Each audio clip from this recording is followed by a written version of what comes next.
एक भारत श्रेष्ठ भारत बनाना है, भारत को विश्व गुरु बनाना है, भारत के वैभव को पुनः स्थापित करना है और भारत में राम राज्य स्थापित करना है, तो हमें कांग्रेस के साथ साथ अंग्रेजों के सभी नियम कानूनों को खत्म करना होगा। जैसे मुगलों ने यहाँ पे जितने भी नियम बनाए सब भारत को लूटने के लिए बनाए थे, अंग्रेजों ने जितने नियम बनाए सारा लूटने के लिए और बांटने के लिए बनाया था, वैसे ही कांग्रेस ने भी सारे के सारे नियम कानून भारत को लूटने और बांटने के लिए बनाया था। दुर्भाग्यवश वो सारे नियम कानून आज भी चल रहे हैं। भारत में लफ्ज़ जिहाद को प्रमोट करने के लिए यहाँ पे बाकायदा नियम कानून बने, भारत में लैंड जिहाद को प्रमोट करने के लिए भी नियम कानून बने, भारत में धर्मांतरण हो इसको प्रमोट करने के लिए भी नियम कानून बने, भारत में घुसपैठ हो इसके लिए भी नियम कानून बने, और भारत में जनसंख्या विस्फोट हो इसके लिए भी नियम कानून बने। मैं आपको उदाहरण देता हूं। 1954 में वक्फ एक्ट बना था। किस लिए बनाया गया वक्फ एक्ट? कि भारत में लैंड जिहाद किया जाए। उस 1954 के नेहरू जी के वक्फ एक्ट को इंदिरा जी ने मजबूत किया, बाद में राजीव जी ने मजबूत किया, नरसिम्हा राव ने 1995 में पुराने वाले कानून को वापस लेकर नया कानून बना दिया। मनमोहन सिंह ने 2013 में उसको और खतरनाक बना दिया। हालांकि अब उसमें बदलाव हो रहा है। मेरा ये कहना है कि संविधान में वक्फ शब्द है ही नहीं है। जब वक्फ शब्द नहीं है तो फिर वक्फ बोर्ड, वक्फ ट्रिब्यूनल क्यों? संविधान का मतलब होता है एक देश एक विधान, इसलिए वक्फ एक्ट खत्म होना चाहिए, वक्फ बोर्ड खत्म होना चाहिए। भारत में समान धर्मस्थल संहिता लागू होनी चाहिए, समान दान संहिता लागू होनी चाहिए, समान संपत्ति संहिता लागू होनी चाहिए। ये वक्फ बोर्ड, वक्फ ट्रिब्यूनल वाला सिस्टम खत्म होना चाहिए। भारत की चिकित्सा व्यवस्था को बर्बाद करने के लिए जो नेहरू जी ने ड्रग एक्ट बनाया था वो आज भी चल रहा है। नतीजा ये है कि भारत की चिकित्सा व्यवस्था सेकेंडरी हो गई है। दवाई का मतलब केवल अंग्रेजी दवाई हो गई है और डॉक्टर का मतलब केवल एमबीबीएस डॉक्टर हो गया। नेचुरोपैथ जो होते हैं, हमारे आयुर्वेद होते हैं, उनको सेकंड क्लास माना जाता है।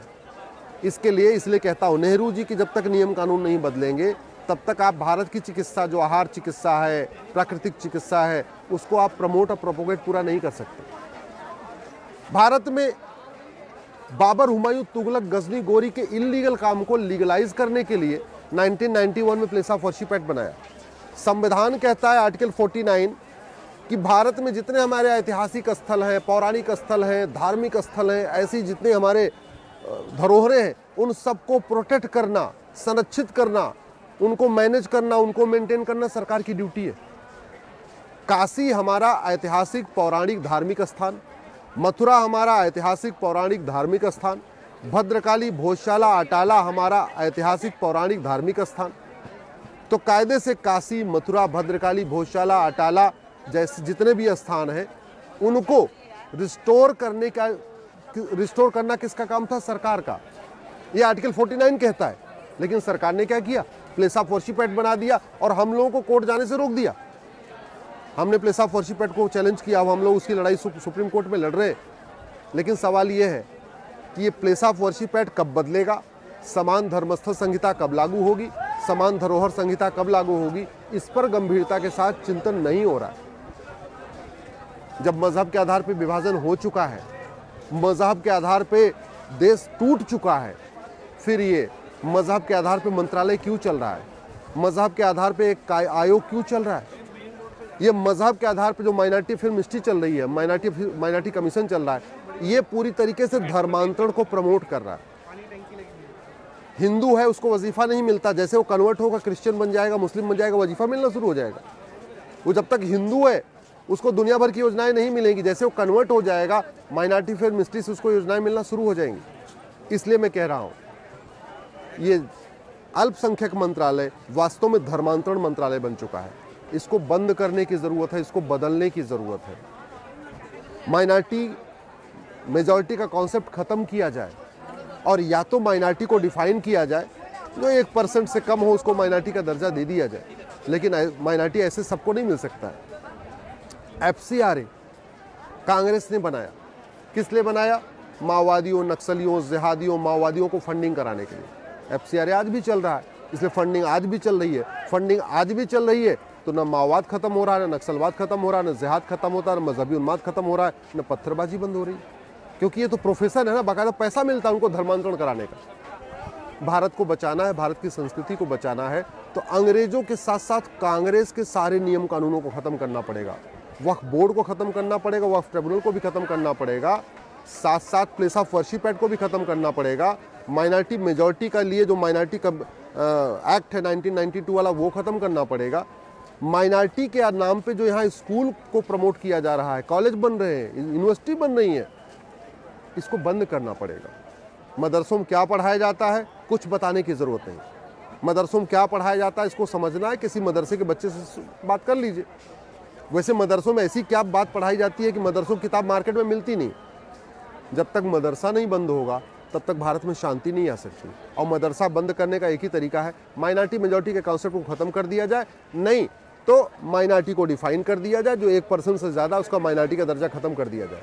माइनॉरिटी का दर्जा खत्म हो जाएगा तो मदरसा मिशनरी स्कूल बंद हो जाएंगे, मदरसा मिशनरी स्कूल बंद हो जाएंगे तो भारत की संस्कृति मजबूत होगी। और सबसे इम्पॉर्टेंट, घर वापसी के लिए कोई एफर्ट नहीं हो रहा है।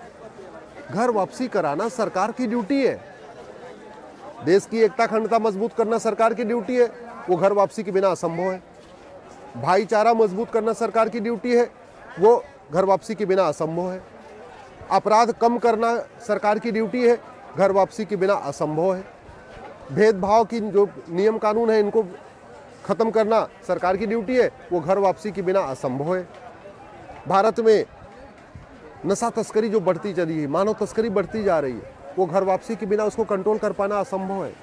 और नफरत जो बढ़ती जा रही है, अल्टीमेटली हमें समझना पड़ेगा, धर्म अलग होता है, रिलीजन अलग होता है, पंथ अलग होता है। और आज एक और बात, आज मैं इस तीर्थराग प्रयास से कह रहा हूँ, क्या किसी ऐसे ग्रुप को, किसी ऐसी सोच को मजहब कह सकते हैं जो महिला पुरुष में भेदभाव सिखाता हो?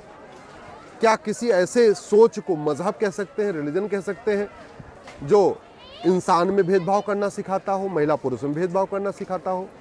और सबसे बड़ी बात ये, जब देश संविधान से चलता है, देश न बाइबल से चलता है न कुरान से चलता है, तो क्या ऐसे रिलीजन को भारत में मान्यता दी जा सकती है जो संविधान की वैल्यूज़ के खिलाफ हो? संविधान की वैल्यूज़ क्या है? इक्वेलिटी। इक्वेलिटी अमंग रिलीजन नहीं, सब एक समान है। तो जो रिलीजन सबको एक समान नहीं मानता, उसको भारत में उसको रिलीजन का दर्जा नहीं मिल सकता, क्योंकि आर्टिकल 25 में बहुत साफ साफ लिखा है, subject to public order and morality. अगर आपका रिलीजन में इथिक्स नहीं है, आपकी रिलीजन में इक्वेलिटी नहीं है, आपकी रिलीजन में जस्टिस नहीं है, आपकी रिलीजन भारतीय जो सोच है उससे मेल खाती है, तो फिर रिलीजन किस बात का? आर्टिकल 25 में लिखा है subject to public order, health and morality. अगर वो अनैतिक है, रिलीजन की सोच अनैतिक है, तो उसको भारत में रिलीजन नहीं मान सकते, भारत में उसको प्रचार प्रसार करने की अनुमति नहीं मिल सकती। तो घर वापसी जितना ज़रूरी है, वैसे ही हेट स्पीच को डिफाइन करना ज़रूरी है, धर्म और रिलीजन को डिफाइन करना ज़रूरी है, एक भारतीय एकता अखंडता आयोग बनाना ज़रूरी है। ये मजहब के आधार पर नियम कानून बनाने के बजाय एक एकता अखंडता आयोग की ज़रूरत है, उसको मजबूत करने की ज़रूरत है। और एक बार मैं बार बार कह रहा हूँ, तू मैं करने से, आरोप प्रत्यारोप करने से, नूरा कुश्ती करने से, बतौलेबाजी करने से देश को कोई फायदा नहीं होगा। कांग्रेस को कोसने से देश को कोई फायदा नहीं होगा। देश को फायदा होगा कांग्रेस के नियम कानून को खत्म करके नया नियम कानून बनाने से। और एक बात पूरी जिम्मेदारी के साथ कह रहा हूं, जैसे मुगलों ने यहाँ भारत को लूटा, बांटा, तोड़ा, अंग्रेजों ने भारत को लूटा, बांटा, तोड़ा, कांग्रेस ने भी भारत को लूटा, बांटा, तोड़ा और लूटने, बांटने और तोड़ने के लिए नियम कानून बनाए।